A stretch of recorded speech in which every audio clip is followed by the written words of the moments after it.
Yes, it's John G. Sutton. Tales from the jails. I'm covered in bits of hair, aren't I?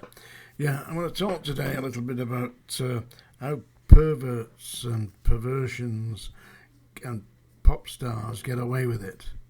But first of all, people have been asking me about products and they wanted t-shirts, so I've had a look at this here, yeah? Tales from the jails. There's a picture of Strange Ways Jail on the front and a nice thing. It's a bit expensive, but I'll put a link below. I don't get nothing from this. I don't get nothing from it, but if you want to order it, there you go. Tales from the Jails. I've designed it and put it on a site, so I'll put a link below. Oh, bang the bloody thing again. Yeah. Also, another product I've got here, which is probably not viable to be sold, but I've made it anyway. There we go. It's a Reet Belting Lancashire Ale. Oud Todger. There you go. Nicely bottled. My wife made that. Keep banging this mic, don't I? Yeah, so there you are. Oud Todger Ale and Tales from the Jails t-shirt. I'll put a link below to the t-shirt. And if you really want some Oud Todger, see me on the sick parade tomorrow. Right, I'm going to talk a little bit about perverts and how they managed to end up in prison. Well, of course, we got the famous pervert who was, what was his name, Max Clifford. The pervert, yeah, I mean, I know numerous stories about Max Clifford. He used to have hire strippers and get them to pretend to be secretaries in his office. So he'd get famous people round and see them because he was the publicity agent, and he'd send for his, I'll just call the secretary in, and in would walk this naked lady. Nothing wrong with people being naked as nature intended, but then whatever else he got up to, we don't know, do we? I know that a lot has been said about Freddie Starr, but I know people who know Freddie Starr very well. In fact, I've known Freddie Starr since I was 18, so I know in the 1960s when he was Freddie Starr and the Delmonts, and he used to go out as a comedy group, a bit like the Grumbleweeds. And then, of course, he went solo, made a massive career for himself, and he ended up in a right state, didn't he? Terrible. Mad as a gnat, by the way. Listen, Freddie Starr would think nothing about breaking into your dressing room when you were on stage and defecating into your shoes. Seriously, he did things like that. Did it to Engelbert Humperdinck. When he was on tour with the Hollies, he unstrung one of their guitars, defecated through the centre hole in the guitar, and then restrung it. So when the Hollies came to go on stage, they picked the guitar up, and there was this terrible stench coming from it. He had this thing of he was anally fixated, was Freddie Starr. A really strange character. Anyway, he never ended up in prison, by the way. He was arrested, but they never actually got round to charging him. And the people that I know who knew him, said he really wasn't. He did like women, but he wasn't particularly involved with underage females. Seriously. So I can't say anything detrimental about Freddie Starr other than he was as mad as a gnat. But the one that I did work with, who had been in prison, he was in prison in America. He was charged with discharging firearms around the residence of Dean Martin's daughter, who he was dating at the time. And that's P.J. Proby. I also got him out of jail when he was in Bolton. He got an imitation handgun, a proper heavy, real imitation handgun, and belted his landlady around the side of the head and damaged her skull. She ended up in the hospital, and he ended up in the police cells. And I got a call one day from I just answered the phone, and it said it was Proby, and he said, John, because he talked like that.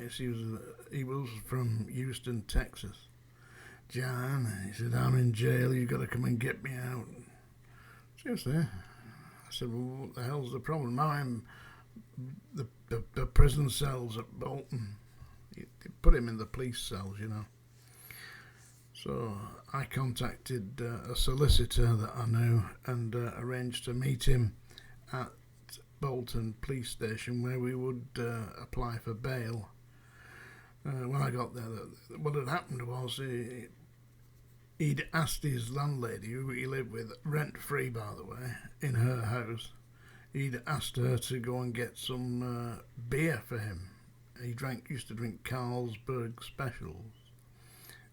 He'd mix it sometimes with extra strong cider, and he'd drink that during the day, and then at night he'd finish it off with Jack Daniels. And this woman, she took his money and went shopping and came back with food, because he didn't want any food. He wanted his Jack Daniels and his Carlsberg Specials. So he got this imitation pistol and beat her up. Poor woman. She was an innocent woman. Elizabeth Marles, her name was. She lived on Hatfield Road in Bolton. Look it up. It's still there. They've done it up a bit now, Hatfield Road. It looks quite nice. Yeah. And one day I went to Hatfield Road, and the next door neighbour came out and said, "Can I have a word with you, John?" I said, "Yeah, sure. What's the problem?" She said, "You're going to have a word with Jimmy, because he was really named Jim, PJ Proby." I said, "Well, what's the problem?" She said, "All night, shouting and screaming and banging on the walls." So I said, "I'll have a word with him, all right." So I had a word with him. It didn't get any sense. But the lady that was at the time sharing his room, I said, "Well, what's going on?" Yeah, what's going on? And apparently he having great difficulty gaining and maintaining an erection. She said the only way that he could get an erection was if she sat on his chest and urinated into his mouth. He was a pervert. Anyway, he was really into young girls, was PJ Proby. And in the 1960s, 1964, 65, he lived in London, in Chelsea.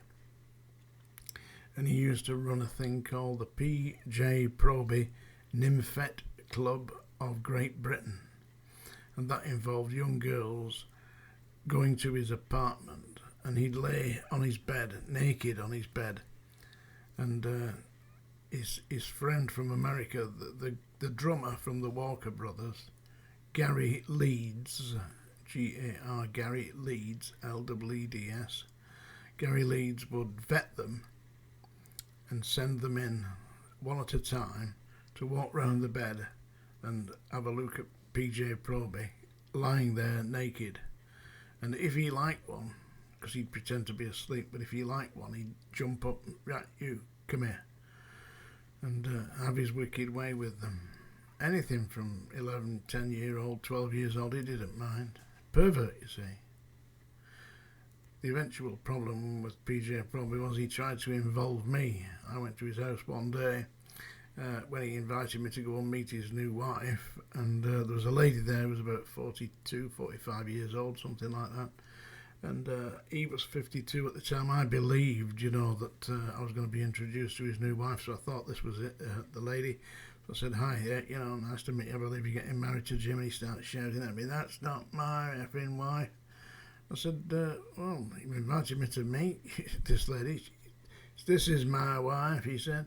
And out of the kitchen came an 11-year-old girl. So I put two and two together and realised this 40-odd-year-old woman was the mother, and she was obviously in on this, and they'd booked a hotel for the honeymoon and all that. They're going to have a big reception, and Proby says to me, "You will be in at my wedding, John." And I said, yeah, I'm sure I will be, yeah. And he said, you're going to be there. We're having at this big hotel. Showed me all the brochures of a really expensive place, you know.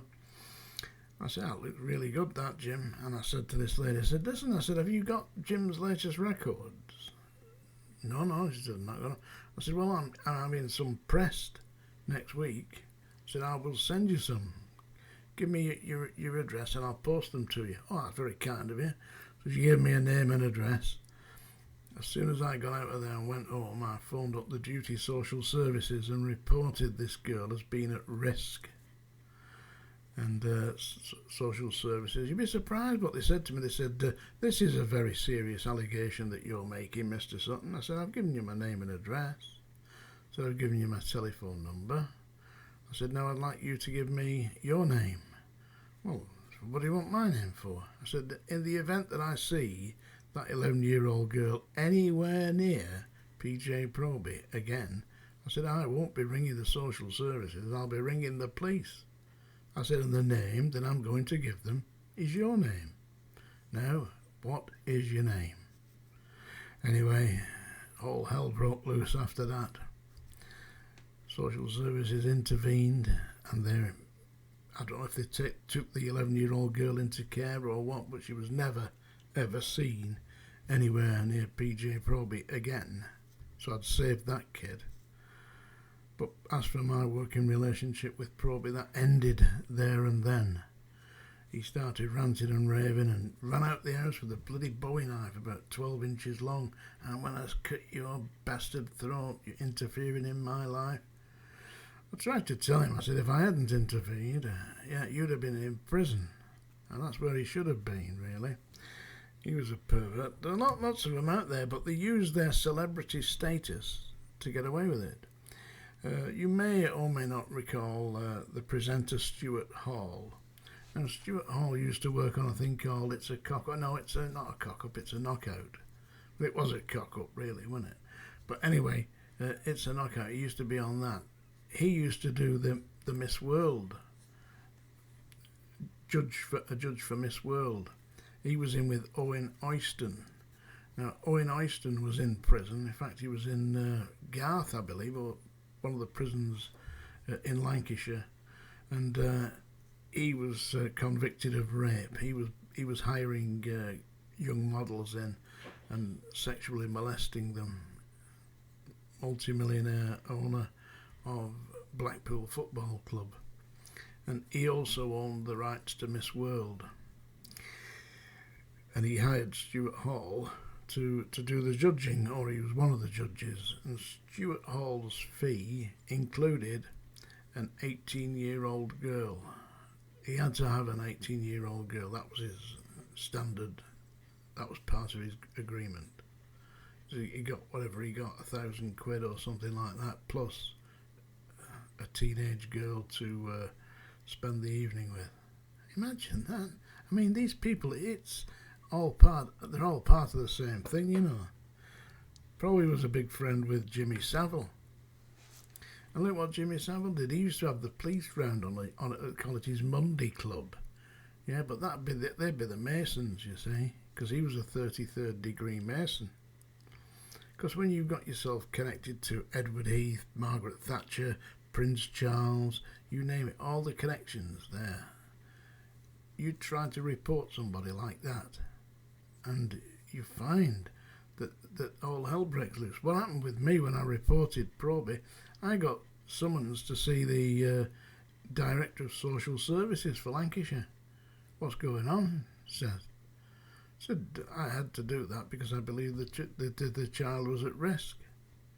Really? She said, and what's your association with Proby? I said, well, I'm a songwriter, I write songs. You can see it. I mean, don't just take my word for it. It's on YouTube. The song I wrote for him that was released as a single in 1990 was Stage of Fools, PJ Proby. And you can listen to that on YouTube. And now, for your sins, you can listen to me. Ask not for whom the bell tolls, Larry.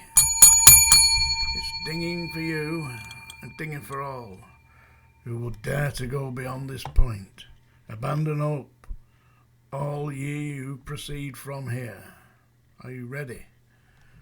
Right, here we go. This is a song. I went to see Ricky Hatton boxing in Manchester at the Manchester City ground because he's a big Manchester City fan. And they played this as he was entering the arena. It's Blue Moon. Blue Moon, you saw me standing alone, without a dream in my heart, without a love of my own.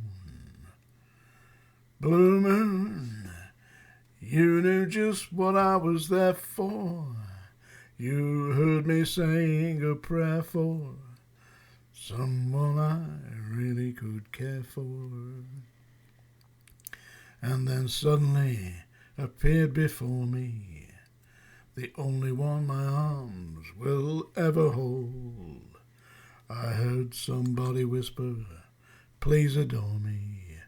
And when I looked, the moon had turned to gold. Blue Moon, now I'm no longer alone, without a dream in my heart, without a love of my own. And then suddenly appeared before me the only one my arms will ever hold. I heard somebody whisper, please adore me. And when I looked, the moon had turned to gold. Blue Moon, now I'm no longer alone, without a dream in my heart, without a love of my own. Blue Moon, now I'm no longer alone, without a dream in my heart, without a love of my own. There, I don't reckon that moon's blue anymore. I reckon it's turned to cheese and pissed off. There we go, Tales from the Jails. Don't forget to get my book, folks. It's there on Amazon.